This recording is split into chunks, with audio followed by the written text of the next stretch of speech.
So I just watched the Dream Truth video, and that shit was a movie.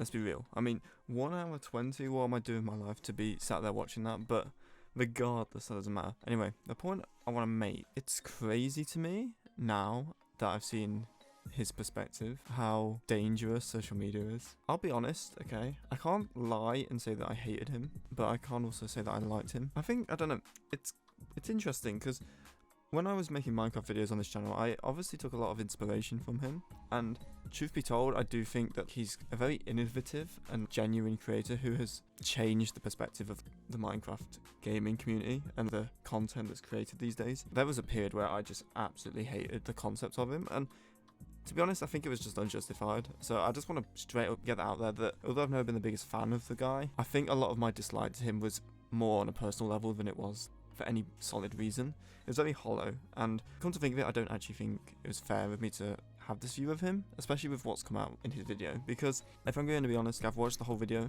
I've sat through the whole hour and a half of it. He makes very valid points about a lot of issues society has on social media. He obviously debunks a lot of the allegations against him, which I never really took to heart because he's in such a position now that he can just use legal teams to disprove anything.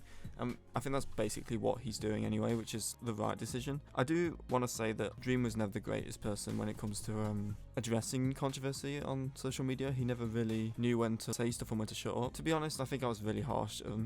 He gets a lot of criticism, especially online, and it does seem he has a target on his back a lot of the time.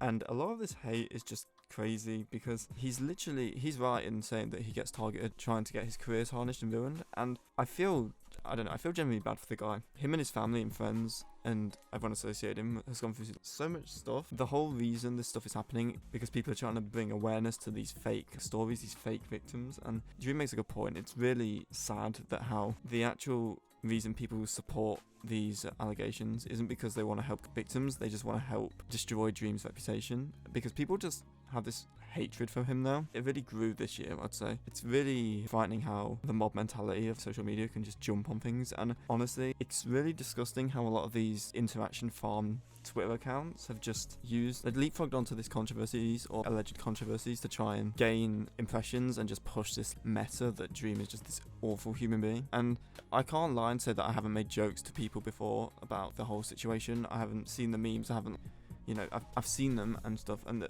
obviously before this video, I don't think anyone really took it seriously, the damage that was being done, and I kind of want to apologise. I don't know, I feel somewhat guilty in a way of how I've mentally processed a lot of the things that have happened with Dream, and I know that it's going to mean nothing to apologise to him, but in general I just want to apologise. He goes into a lot of detail in his video about how his family's been swatted, he's been swatted, he's been doxxed and everything, and I've never agreed with doxing or swatting or anything. It's disgusting. Still, honestly, this video just raises a lot more questions on us as just general consumers than it does of what Dream actually did, because he's basically proven that he hasn't done anything. And when you deep that, this guy has done nothing.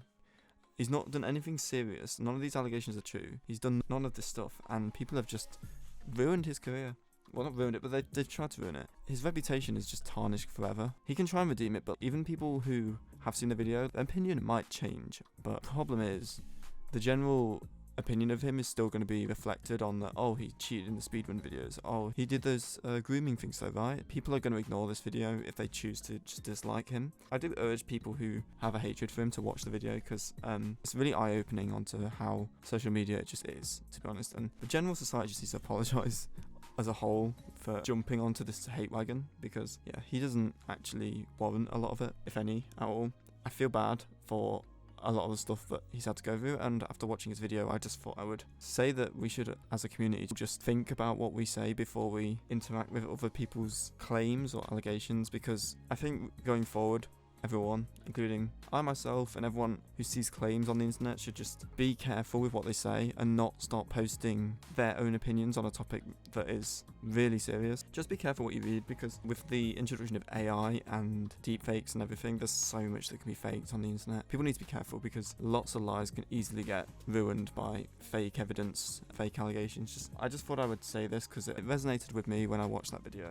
Let's just be careful, be mindful, guys. That's my thoughts, just a little video.